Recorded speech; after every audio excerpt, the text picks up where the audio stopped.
સમગ્ર ગુજરાતમાં છેલ્લા 4 દિવસથી સહકારી બેન્કિંગ સિસ્ટમ ખોરવાઈ જતાં બેંકના ગ્રાહકોને ભારે હાલાકી વેઠવાનો વારો આવ્યો છે. જેના કારણે સુરતમાં કાર્યરત સહકારી બેંકોના પણ કરોડો રૂપિયાના વ્યવહારો અટવાઈ ગયા છે. જેથી બેંકના ગ્રાહકોને ભારે હાલાકી વેઠવાનો વારો આવ્યો છે. નમસ્કાર. બેન્કિંગ સેક્ટર અને એમાં ખાસ કરીને કોઓપરેટિવ બેન્કિંગ સેક્ટરમાં છેલ્લા 4 દિવસથી પેમેન્ટ માટેના પ્રશ્નો સર્જાયા છે. પ્રશ્નની શરૂઆત આ પ્રશ્ન ઊભો થયો છે એ CH કંપની, જે CBS સોફ્ટવેર પ્રોવાઈડર કંપની છે. આ CH કંપની પાસેથી જે બેંકોએ CBS સોફ્ટવેર લીધું હોય એ બેંકો એ CBS સોફ્ટવેર વાપરતી હતી. હવે CH કંપનીના એક એપ્લિકેશન છે, એમાં આ રેન્સમવેર જે વાયરસ છે તે ડિટેક્ટ થયો છે અને સાયબર એટેક પણ કહી શકાય, પણ એ વાયરસ ડિટેક્ટ થયો. એટલે તાત્કાલિક સુરક્ષા માટે સલામતીના પગલાં રૂપે જે CBS સોફ્ટવેર CH કંપનીનું વાપરે છે એ બેંકના ડિજિટલ પેમેન્ટ NPCIએ સ્ટોપ કરેલા કે થોભો આ બધું સબ સલામત આવી જાય ત્યાર પછી તમારા ડિજિટલ પેમેન્ટને આપણે આગળ વધારીશું. એક ઇસ્યુ આ આવ્યો.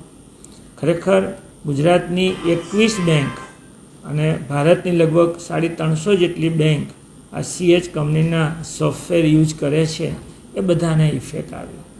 ગુજરાતમાં અને સુરતમાં પણ ઇફેક્ટ આવી. એનું બીજું કારણ એ છે કે સુરતની એક મોટી બેંક સાથે બધી સહકારી બેંકો CTS જે ચેક ક્લિયર કરવાના હોય એ રીતે એમની જોડે મેમ્બર છે ને ત્યાંથી ચેક ક્લિયર એના થ્રુ થાય છે. ગુજરાતની સૌથી વધુ બેંકો અમદાવાદની આપણે સ્ટેટ કોઓપરેટિવ બેંક સાથે જોડાયેલી છે.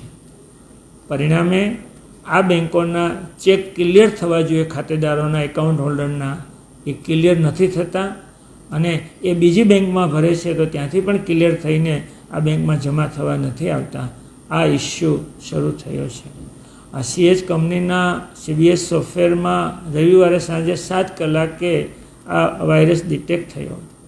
સોમવારથી આ સર્વિસને બ્રેક લાગી છે અને દક્ષિણ ગુજરાતની લગભગ 17 કે 20 જેટલી સહકારી બેંકોનો આ ચેક ક્લિયરિંગનું કામ ઠપ થયું છે.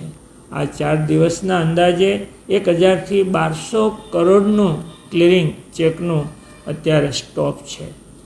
એટલું સારું છે કે બીજી બેંકો, બધી સહકારી બેંકો, મુખ્ય બેંકો સિવાયની, એના ડિજિટલ પેમેન્ટ RTGS છે કે મોબાઈલ બેન્કિંગ છે, એ બધા પેમેન્ટો થઈ રહ્યા છે. એટલે કસ્ટમરને એટલું સારું છે.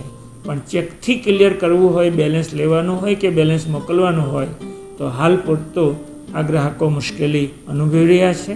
દક્ષિણ ગુજરાત કોઓપરેટિવ બેંક વતી તમામ કસ્ટમરને એટલી વિનંતી છે કે આ ઇસ્યુ સોફ્ટવેર કંપની પ્રોવાઈડર કંપનીમાં આવેલો છે.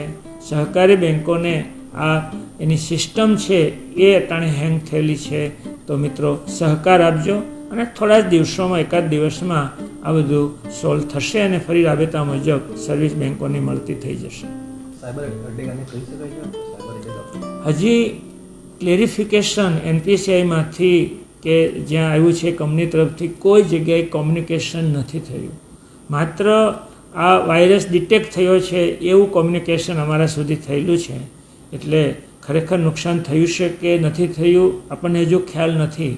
પણ NPCI એવું કહે છે કે વાયરસ ડિટેક્ટ થયો છે, થોડા સમય ફોરેન્સિક ઓડિટ પૂરું થાય અને બીજી કોઈ ભયસ્થાન નહીં હોય તો સર્વિસ રાબેતા મુજબ કરવામાં આવશે.